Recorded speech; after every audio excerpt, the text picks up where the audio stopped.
ଆଜିର ପ୍ରଥମ ପ୍ରଶ୍ନ, ପେନ୍ସିଲ୍ କିଏ ଆବିଷ୍କାର କରିଥିଲେ ଏବଂ କେଉଁ ଦେଶରେ? ପେନ୍ସିଲ୍ କିଏ ଆବିଷ୍କାର କରିଥିଲେ ଏବଂ କେଉଁ ଦେଶରେ?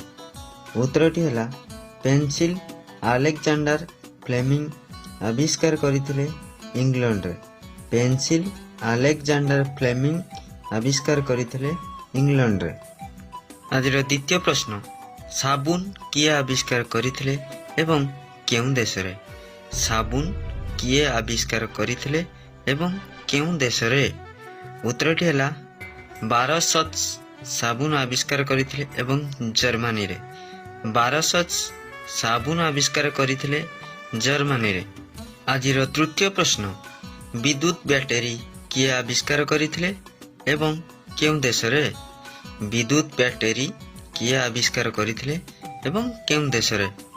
ଉତ୍ତରଟି ହେଲା ଭୋଲ୍ଟା ବିଦ୍ୟୁତ ବ୍ୟାଟେରୀ ଆବିଷ୍କାର କରିଥିଲେ ଇଟାଲୀରେ।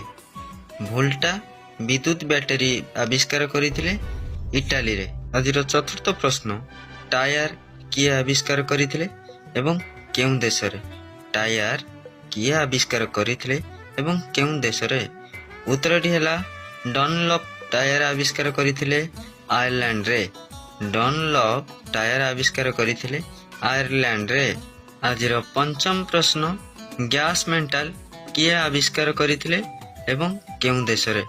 ଗ୍ୟାସ୍ ମେଣ୍ଟାଲ କିଏ ଆବିଷ୍କାର କରିଥିଲେ ଏବଂ କେଉଁ ଦେଶରେ? ଉତ୍ତରଟି ହେଲା ଉଲସକାକ ଗ୍ୟାସ୍ ମେଣ୍ଟାଲ ଆବିଷ୍କାର କରିଥିଲେ ଅଷ୍ଟ୍ରେଲିଆରେ। ଉତ୍ତରଟି ହେଲା ଉଲସକାକ ଗ୍ୟାସ୍ ମେଣ୍ଟାଲ ଆବିଷ୍କାର କରିଥିଲେ ଅଷ୍ଟ୍ରେଲିଆରେ। ଆଜିର ଷଷ୍ଠ ପ୍ରଶ୍ନ, ବ୍ଲିଚିଂ ପାଉଡର କିଏ ଆବିଷ୍କାର କରିଥିଲେ ଏବଂ କେଉଁ ଦେଶରେ? ବ୍ଲିଚିଂ ପାଉଡର କିଏ ଆବିଷ୍କାର କରିଥିଲେ ଏବଂ କେଉଁ ଦେଶରେ? ଉତ୍ତରଟି ହେଲା ଟେନ୍ନାଣ୍ଟ ବ୍ଲିଚିଂ ପାଉଡର ଆବିଷ୍କାର କରିଥିଲେ ଇଂଲଣ୍ଡରେ। ଉତ୍ତରଟି ହେଲା ଟେନ୍ନାଣ୍ଟ ବ୍ଲିଚିଂ ପାଉଡର ଆବିଷ୍କାର କରିଥିଲେ ଇଂଲଣ୍ଡରେ। ଆଜିର ସପ୍ତମ ପ୍ରଶ୍ନ, ବେଲୁନ କିଏ ଆବିଷ୍କାର କରିଥିଲେ ଏବଂ କେଉଁ ଦେଶରେ? ବେଲୁନ କିଏ ଆବିଷ୍କାର କରିଥିଲେ ଏବଂ କେଉଁ ଦେଶରେ? ମାଣ୍ଟି ଗୁଫିୟର ବେଲୁନ ଆବିଷ୍କାର କରିଥିଲେ ଫ୍ରାନ୍ସରେ।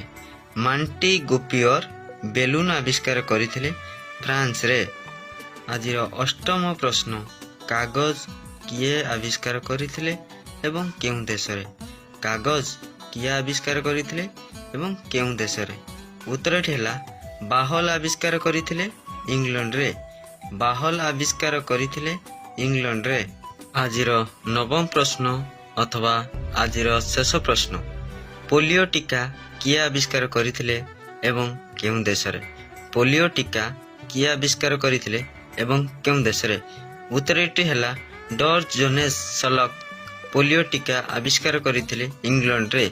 ଡର୍ ଜୋନେସ୍ ସଲକ୍ ପୋଲିଓ ଟୀକା ଆବିଷ୍କାର କରିଥିଲେ ଇଂଲଣ୍ଡରେ। ଆଜି ପାଇଁ ଏତିକି। ପୁଣି ଦେଖା ହେବ ଆଗାମୀ ଅଧ୍ୟାୟରେ ଆଉ କିଛି ନୂଆ ପ୍ରଶ୍ନ ନୂଆ ଉତ୍ତର ସହିତ।